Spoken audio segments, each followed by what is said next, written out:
Presiding Officer, last week the SNP lost 500,000 votes and 21 MPs. This after the First Minister had put her plan for a second independence referendum as early as next year at the heart of her campaign. With the benefit of hindsight, does she now think that that was a mistake? First Minister. Well, of course, Presiding Officer, last week the SNP won the election in Scotland.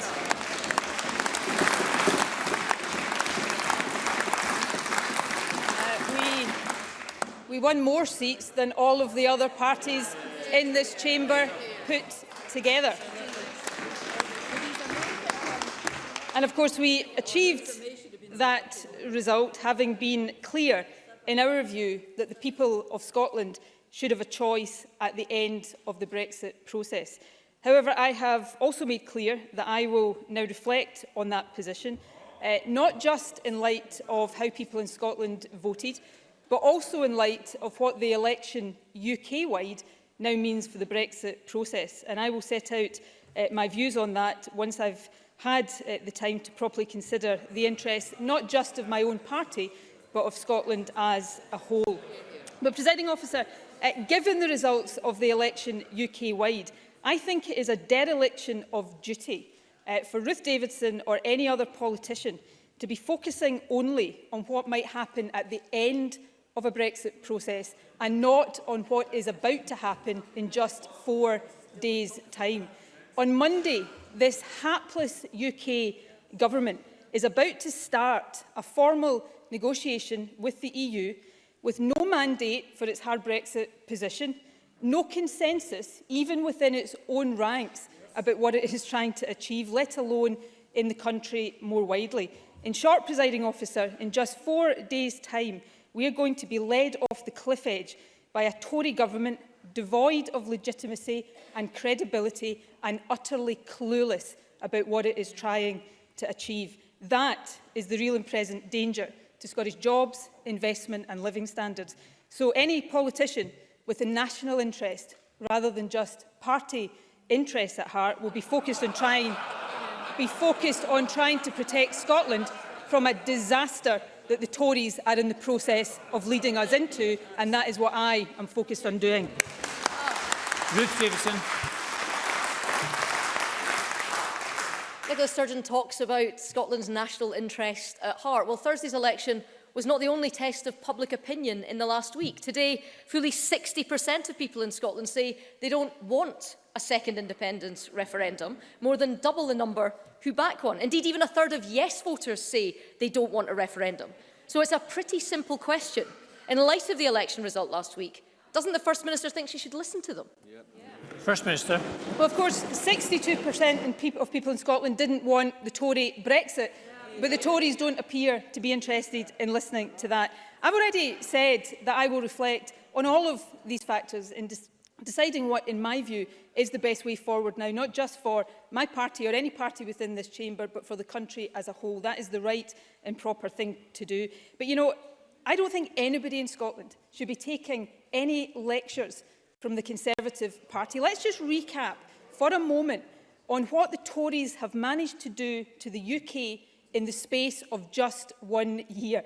Firstly, calling a divisive and unnecessary EU referendum entirely for reasons of Conservative Party management, then having lost that gamble, pursuing a hard Brexit path purely to appease the right wing of the Conservative Party, and as if that wasn't enough, then calling an unnecessary general election purely in the self-interest of the Conservative Party, and having mucked up that campaign, they are now putting the country in hock to the DUP.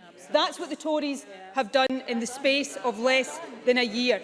Jeopardised the economic security of the UK, running the risk of making the UK a laughingstock internationally. And as if that wasn't bad enough, putting the Irish peace process at risk into the bargain. What a shower of charlatans the Tories are, and nobody should take any lessons from them.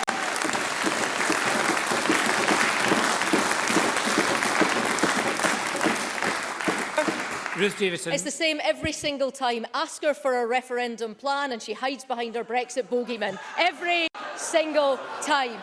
But let's hear what the message is the message has been from this First Minister on the referendum plan. It's hunker down, it's attack anyone who asks for a little bit of clarity and hope that none of us notice that they're pressing on regardless.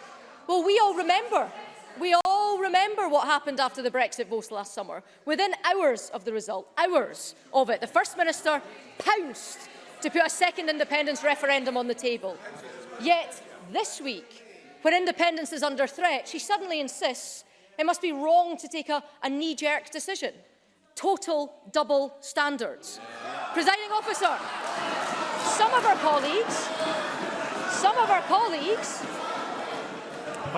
colleagues like Alec Neil understand it. He says that we should recognise that IndyRef2 is not going to happen in the lifetime of this Scottish Parliament session. And if he gets the public mood, why can't she? First Minister. People deserve from me and are going to get from me over the next few days is some calm reflection. But let me say, I think what Ruth Davidson has just demonstrated there today, and what she is increasingly demonstrating to the Scottish people, is that she is nothing more than a one-trick pony, having to confront any issue other than an independence referendum. She is left floundering. Now, Ruth Davidson has asked for clarity. Isn't it the case that people in Scotland have a right to expect some clarity from the Conservatives about what is due to happen, not in some months' time, but in 4 days' time? So perhaps Ruth Davidson, the next time she gets to her feet, will give us some clarity around these issues. Is Ruth Davidson's position today that we should be in the single market or out of the single market? Is her position that we should be in the customs union or out of the customs union? Or is her position exactly what her position has been over the past year, that she will do exactly what Theresa May tells her to do, regardless of what is in the best interests of the country? So I will give Ruth Davidson a chance to prove that she has any ability to think independently on these matters. In and out of the single market, in and out of the customs union. Why don't we get some clarity on a negotiation that's about to start in 4 days' time?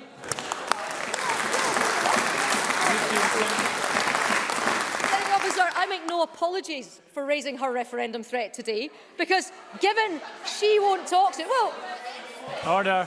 Given that she won't even talk to her own cabinet about it, I thought they might like to hear what your plan actually is. So, first of all, the First Minister talks about decisions made in the best interest of Scotland. But doesn't she realise that is precisely what we did in 2014? The majority of people in Scotland believe that staying in the UK is in the best interest of Scotland. So let's cut to the chase today. This has got nothing to do with listening to the people. It's all about how she can find a way to reflow or rebrand her sinking dream of independence. And the people of Scotland just want to put it behind us. We just want to put it behind us. And she says she's listening to the folk of Scotland, and so she should.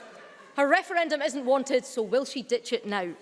First Minister. Tell us. Well, everybody watching this will notice that Ruth Davidson completely dodged all of the issues about what is confronting this country in 4 days' time. So from me, people will get the calm reflection in the national interest that I have promised. But I say this again, presiding officer, this country in 4 days' time is facing the prospect of being taken off a cliff edge by a Tory government in Westminster that does not have a clue what it is doing. That is completely unacceptable. And I think what people in Scotland want to know from Ruth Davidson is what is her position on these vital issues, because Scottish jobs depend on it, Scottish investment depends on it, Scottish living standards depend on it. So I'll continue to stand up for Scotland and Scottish interests on Brexit and on every other matter, while the Tories simply do whatever they are told to do by their bosses in London.